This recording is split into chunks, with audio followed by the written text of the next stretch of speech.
Aperçu et description générale de l'interface de session Reax. L'interface de session Reax pourrait d'abord vous sembler compliquée, mais son utilisation s'avère très simple et intuitive. Passons-la en revue de façon systématique. L'interface est divisée en 5 grandes sections. À gauche se trouve la section Éléments, laquelle comprend les catégories suivantes: Images, vidéos, objets 3D, galerie d'instantanés, scènes, documents, checklists et rapports. C'est dans cette section que vous placerez les divers éléments multimédia que vous voudrez utiliser durant la session. Veuillez noter que vous pouvez réduire la colonne Éléments en cliquant sur la petite flèche à la gauche du titre Éléments et la réouvrir en cliquant de nouveau sur la flèche. Tout au bas de la colonne Éléments se trouve l'icône Accueil. N'oubliez pas que si vous cliquez sur cette icône lors d'une session en direct, votre session se terminera et vous retournerez au menu principal à la page d'accueil.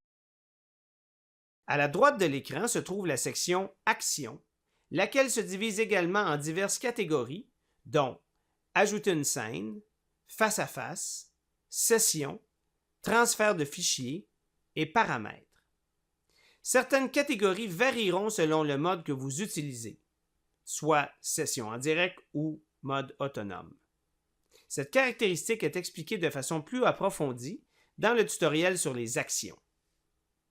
Comme avec la colonne Éléments, vous pouvez réduire la colonne Actions en cliquant sur la petite flèche à la droite du titre Actions et la réouvrir en cliquant de nouveau sur cette flèche. Au centre du bas de l'écran se trouve le même mini-tableau de bord mentionné dans un tutoriel précédent. Il comprend les icônes de vos haut-parleurs, du microphone, de vos entrées vidéo connectées, du partage d'applications et de bureaux et de la messagerie instantanée. Au centre du haut de l'écran se trouvent les vignettes des entrées vidéo de l'utilisateur en session avec vous. Cette section est vide lorsque vous ne participez pas à une session en direct. À la droite de cette section se trouvent les icônes tutoriel et aide. Finalement, la toile de collaboration principale, aussi appelée scène, se trouve au centre de l'écran. C'est ici que toutes les entrées vidéo et les éléments multimédia seront partagés. La prochaine série de tutoriels vous présentera une description plus approfondie de la toile de collaboration principale.